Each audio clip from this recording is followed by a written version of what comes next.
الرب يقاتل عنكم وأنتم تصمتون. هل دي دعوة من الكتاب المقدس إني مدورش على حقوقي وإني ألتزم الصمت إيمانا مني إن ربنا هيجيب لي حق لحد عندي؟ والحقيقة ما لقيناش أنسب من بولس الرسول إن نرد على السؤال ده. بولس الرسول كونه مواطن روماني، إزاي اتعامل واتأقلم مع القوانين الرومانية؟ تعالى نتعرف أكتر على خبرة بولس الرسول في التعامل مع القوانين دي، إزاي كان واعي لحقوقه وواعي لطبيعة القوانين دي، إزاي قدر يطالب بحقه وحقوق الناس اللي معاه في ضوء القوانين دي. أهلا بيكم من قناة ايجو ايمي، أنا سارة أنسي ودي البوصلة.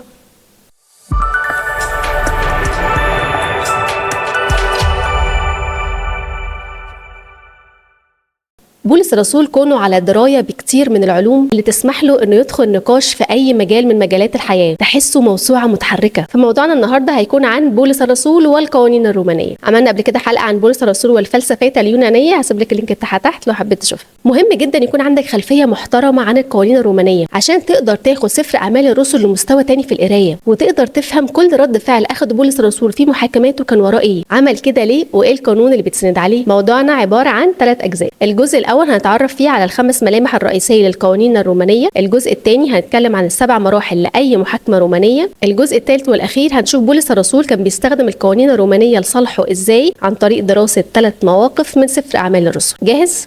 يلا بينا. اول حاجه هنتعرف على ال5 ملامح الرئيسيه للقوانين الرومانيه. 1. القانون الروماني لا يسمح بالاستثناءات الا في اضيق الحدود. تعالى ادي لك مثال. في والي مشهور في سفر اعمال الرسل اسمه فيليكس الوالي. يعتبر فيليكس الوالي واحد من استثناءات الحياه الرومانيه، لان فيليكس معروف باعتباره اول عبد يوصل لدرجه حاكم، وده كان بسبب علاقه اخو فيليكس بالامبراطور. العلاقه دي اللي سمحت لفيليكس مع الوقت انه يكون حاكم. ده اللي خلى المؤرخ الروماني تاسيتوس يقول لقد كان فيليكس يمارس وظيفة الحاكم بروح العبد.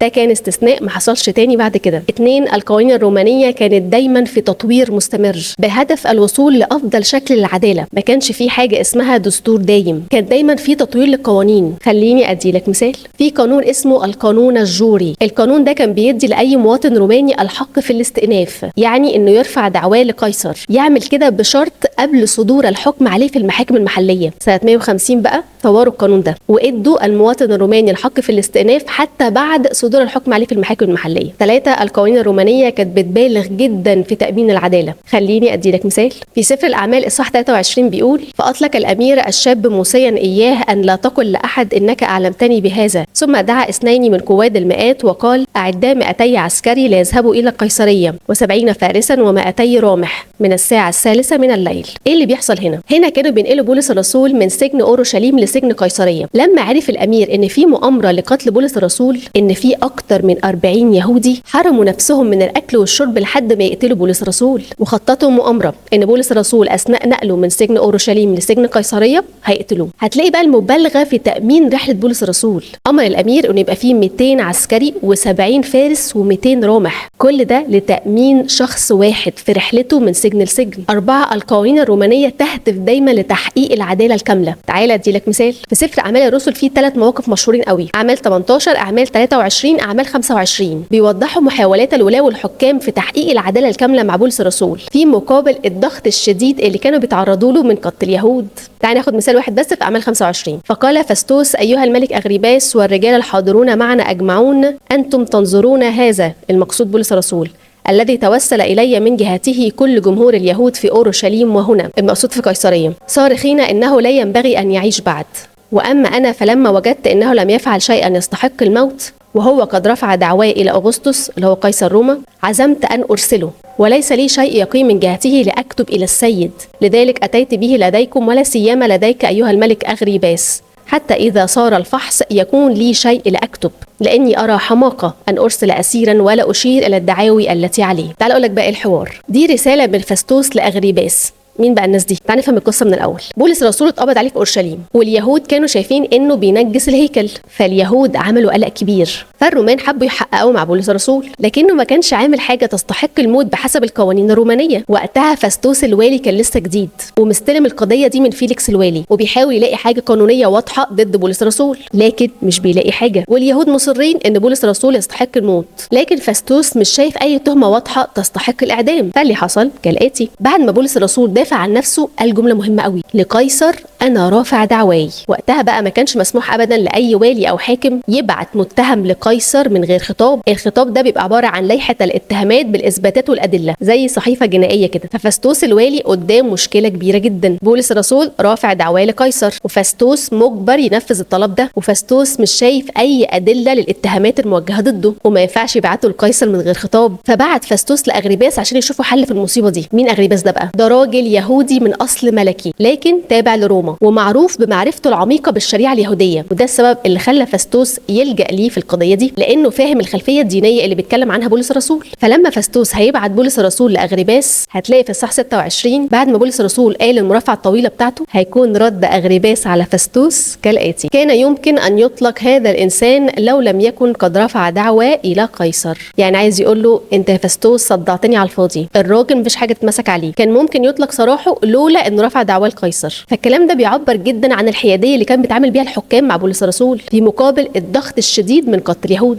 5 القوانين الرومانيه تجرم كل اعمال الشغب والاضطراب، ما كانش مسموح ابدا على الاطلاق ان اي مدينه يكون فيها شغب. تعالى ادي لك مثال، هتلاقي في اعمال 19 الشغب المعروف اللي حصل في افسس، وفي اعمال 21 الشغب اللي حصل في اورشليم عند الهيكل. ما كانتش القوانين الرومانيه بتتساهل مع الكلام ده ابدا. المشكله الحقيقيه ما كانتش في مسيرين الشغب، دول امرهم سهل، هيتقبض عليهم ويتحطوا في السجن والموضوع ينتهي. انما المشكله الحقيقيه كانت بتبقى مع الولاة والحكام والمسؤولين اللي موجودين في المدينه اللي حصل فيها الشغب، كانوا بيفصلوا لان كان من ضمن وظائفهم الاساسيه السيطره على اعمال الشغب. الملامح ال5 دول هم المكون الاساسي والرئيسي للقوانين الرومانيه الموجودين في العهد الجديد بشكل او باخر، فمحتاجين نقرا سفر اعمال الرسل في ضوء ال5 ملامح دول. الجزء الثاني مراحل المحاكمه الرومانيه. المحاكمه الرومانيه كانت بتتم على 7 مراحل. 1 الاتهام، ولازم يكون مع الاتهام ادله. 2 الاعتقال. 3 الفحص. يعني ايه الفحص؟ الفحص يعني الاستجواب. الفحص ده كان بيتم على 3 مراحل، بيبدا بنزع الثياب وبعدين يتضرب المتهم بالعصا وبعدين يتحط في القيود.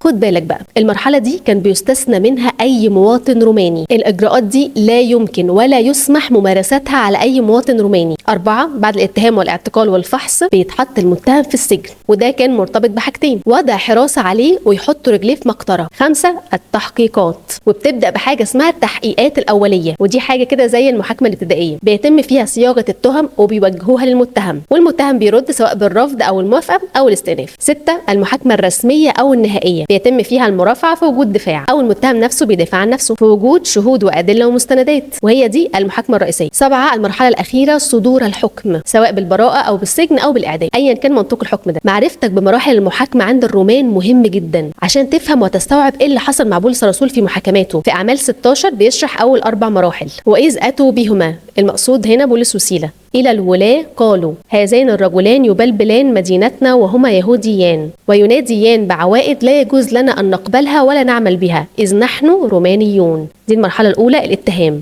فقام الجمع معا عليهما، دي المرحلة الثانية الاعتقال. ومزق الولاة ثيابهما وأمروا أن يضربا بالعصا فوضعوا عليهما ضربات كثيرة، دي المرحلة الثالثة الفحص. وألقوهما في السجن وأوصوا حافظ السجن أن يحرسهما بضبط، وهو إذ أخذ وصية مثل هذه ألقاهما في السجن الداخلي وضبط أرجلهما في المقطرة، ودي المرحلة الرابعة السجن. ودول أول 4 مراحل واضحين جدا في الجزء ده. هتلاقي بقى في مرة تانية بولس الرسول بيتكلم عن المرحلة الخامسة اللي هي المحاكمة الابتدائية في رسالته الثانية لتيموثاوس إصحاح 4 لما هيقول: في احتجاجي الأول، ودي المرحلة الخامسة المحاكمة الابتدائية، لم يحضر احد معي بل الجميع تركوني. وبعد المحاكمه الابتدائيه اللي بيتكلم عنها بولس الرسول هيتقدم بولس الرسول للمحاكمه النهائيه، ودي المرحله السادسه، وهيتم صدور الحكم عليه بالسجن في روما، ودي المرحله الاخيره صدور الحكم. ودول ال7 مراحل لاي محاكمه رومانيه. وبكده نكون خلصنا اول جوله في عالم القانون الروماني اللي بولس الرسول كان فاهمه مش بس نظريا لكن كان بيستخدمه عمليا وبشجاعه. شفنا ازاي القوانين دي كانت صارمه وازاي مراحل المحاكمه كانت منظمه، لكن اللي لسه ما شفناهوش هو بولس الرسول وهو بيلعبها صح، وهو بيوقف المحاكمة بكلمة، وهو بيحرج الولاة الرومان بحقه القانوني. كل ده في الجزء الثالث والأخير. هندخل جوه 3 مواقف عبقرية لبولس الرسول استخدم فيها القوانين الرومانية لصالحه، ودي هنخليها الحلقة الجاية عشان مش عايزة الحلقة دي تطول عليك.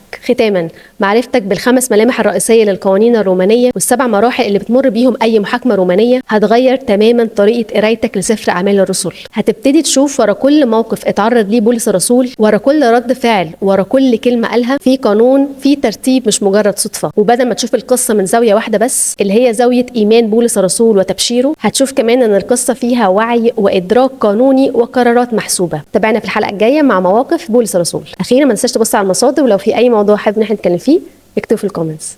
سلام.